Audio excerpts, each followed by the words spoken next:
नमस्कार, NDTV YouTube में आपका स्वागत है। आज इस वीडियो में बात हरियाणा में राज्यसभा चुनाव की।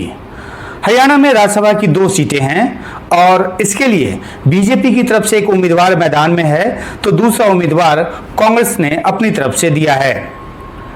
हरियाणा विधानसभा में 90 सीटें हैं, 90 विधायक हैं और बीजेपी को क्योंकि पहले उम्मीदवार के तौर पर उनका नामांकन हुआ है तो उनकी जीत के लिए 31 वोट की जरूरत है। बीजेपी के पास अपने 40 विधायक हैं, यानी कि जरूरत से 9 ज्यादा।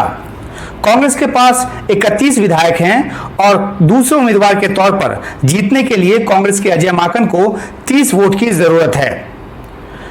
पेच ये फंस गया है कि कार्तिकेय शर्मा जो कि निर्दलीय उम्मीदवार के तौर पर मैदान में उतरे हैं, उनको लेकर जिस तरीके से समर्थन जुटाने की कोशिश चल रही है, ऐसे में कांग्रेस के सामने कुछ चुनौती पैदा हो गई है।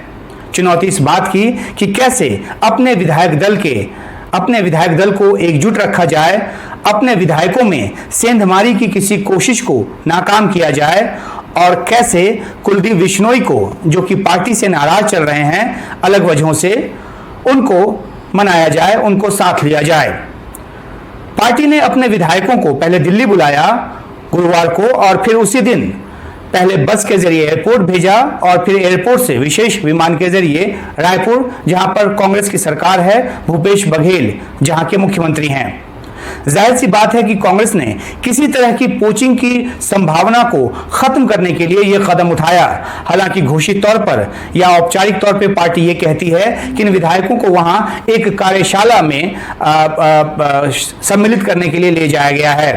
लेकिन यह बात तो तय है कि जिस तरीके से एक खेल करने की कोशिश हो रही है या हो सकती है, उसके बनिस्पत कांग्रेस पार्टी ने अपने विधायकों को बचाने की कोशिश की है।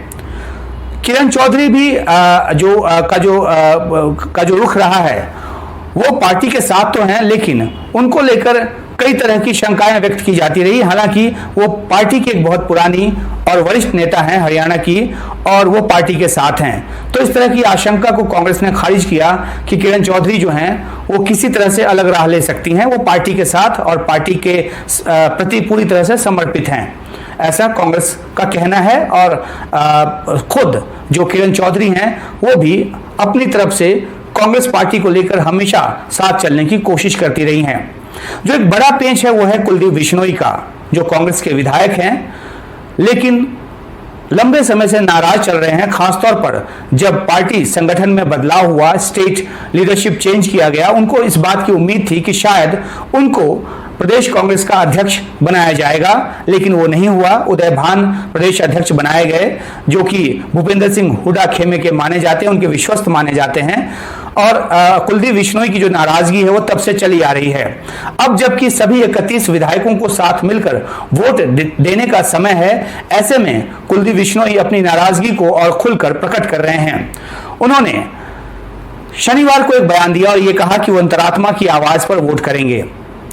जाहिर सी बात है कि वो कांग्रेस पार्टी को वोट करने की, कांग्रेस पार्टी के उम्मीदवार को वोट करने की बात नहीं कर रहे, तो उनकी नाराजगी जो है वो झलक कर इससे सामने आती है। हालांकि साथ ही उन्होंने ये भी कहा कि राहुल गांधी से मिले बगैर वो कोई फैसला नहीं लेंगे और राहुल गांधी से उनकी मुलाकात मतदान से पहले, यानी कि 10 को मतदान है तो 8 या 9 जून के आसपास हो सकती है, उससे पहले भी हो सकती है। राहुल गांधी विदेश से भारत आ चुके हैं तो कभी भी बुलाकर उनसे मिल सकते हैं। कुलदीप बिश्नोई ने यह भी कहा कि क्योंकि जरूरत पार्टी की है, कांग्रेस पार्टी की है, तो समय देने की जो जिम्मेदारी है वो राहुल गांधी और उनके दफ्तर की है।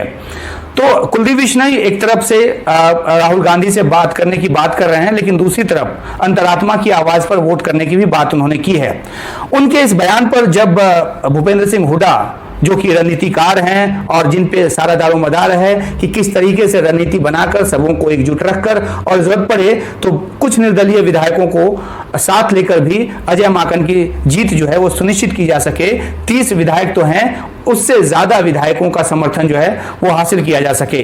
तो उन्होंने भी एक अपनी तरफ से तल्ख टिप्पणी कर दी और ये कहा कि अगर अंतरात्मा पार्टी के साथ नहीं है तो ऐसे में पार्टी में जो बने रहना वो भी ठीक नहीं।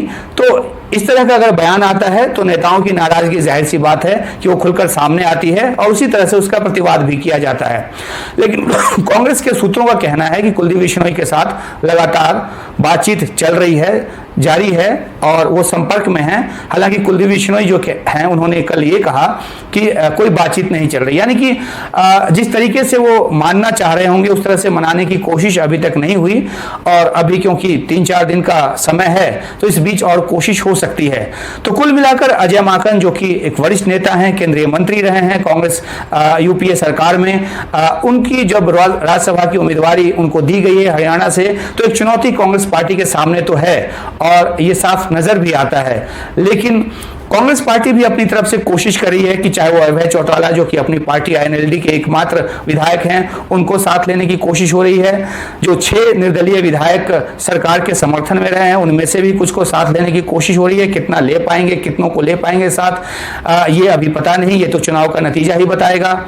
साथ ही साथ गोपाल कांडा जो कि अगेन अपनी पार्टी हरियाणा में जो उनकी पार्टी है उनके एकमात्र विधायक हैं, उनको भी साथ लेने की कोशिश हो रही है। तो कोशिश कांग्रेस की तरफ से यह है कि 30 से ज्यादा, यानी 30 से ज्यादा 31 हो जाए, 32 हो जाए, 33 हो जाए, 34 हो जाए, इस तरह से जीत जो है वो सुनिश्चित की जाए। दूसरी तरफ अगर कार्तिकेय शर्मा के पक्ष में समीकरण को देखें तो 9 जो बचते हैं बीजेपी के विधायक, 40 में से 31 तो उनके अपने उम्मीदवार के वोट के लिए जाएंगे, 9 विधायक वो, और जेजेपी ने अपने 10 विधायकों के समर्थन का ऐलान किया है तो 19 ये विधायक हो जाते हैं। और अगर 6 निर्दलीय विधायकों की बात करें तो वो 6 के 6 विधायक भी अगर साथ आ जाते हैं तो कार्तिकेय शर्मा को मिलने वाले वोटों की तादाद 25 हो जाती है। हालांकि कांग्रेस दूसरी तरफ, कांग्रेस सूत्रों का दावा है कि कुछ निर्दलीय विधायक उनके संपर्क में भी हैं, तो देखना होगा कि किसके दावे में सच्चाई है। लेकिन 25 पर आकर जो मामला है वो ठहर गया है और ऐसे में अगर अभय चौटाला या फिर गोपाल कांडा उसको भी साथ ले पाते हैं कार्तिकेय शर्मा के लिए काम करने वाले लोग, तो वो 27 तक पहुंचते हैं। उनको तब भी जो कम से कम 3 विधायकों की जो कमी है वो रहेगी और यही कांग्रेस की आशंका जन्म लेती है पोचिंग की, और इसलिए कांग्रेस ने अपने घेरेबंदी को मजबूत करने की कोशिश की है और साथ ही साथ अपना दायरा बढ़ाकर और विधायकों को साथ लेने की कोशिश भी कर रही है। तो एक ऐसी सिचुएशन है, एक संवेदनशील सिचुएशन है कांग्रेस पार्टी के लिए अपने एक पुराने नेता को राज्यसभा में पहुंचाने की खातिर जो उन्होंने उनका नाम आगे किया है। तो ये सारा जो रसाकशी है वो अभी चल रहा है और देखना है कि आगे आने वाले समय में किस तरीके से अजय माकन अपनी जीत सुनिश्चित करते हैं, कांग्रेस पार्टी अजय माकन की जीत को सुनिश्चित करती है, या फिर कार्तिकेय शर्मा जो हैं कुछ उस तरह का खेल करने में कामयाब होते हैं जैसा पिछली बार जो सुभाष चंद्र हैं जो खड़े हुए थे और वो जीत गए थे, तो उस तरह का क्या कोई खेल हो पाता है। कांग्रेस इस तरह की आशंका को सिरे से खारिज कर रही है, लेकिन क्योंकि चुनाव होना है, वोट डाले जाने हैं, कांग्रेस के जो अपने विधायक हैं वो तो वोट दिखाकर करेंगे, ये नियम भी है और ऐसा किया जाता है, ऐसा प्रैक्टिस है। लेकिन जो कुलदीप बिश्नोई की बात है वो किधर जाते हैं, मान जाते हैं या नहीं मानते हैं। हालांकि उसके बिना भी 30 विधायक हैं जीत के लिए, लेकिन अगर वो नहीं मानते हैं तो एक टाइट रोप पे चलने की स्थिति कांग्रेस के लिए रहेगी और कांग्रेस सूत्रों के दावे के मुताबिक क्या कुछ दूसरे विधायक जो हैं वो साथ आ पाते हैं। तो इन सब के बीच हरियाणा में जो राज्यसभा का चुनाव है काफी दिलचस्प है और हम आपके लिए ताज़ा अपडेट लेकर इस बारे में आते रहेंगे। शुक्रिया।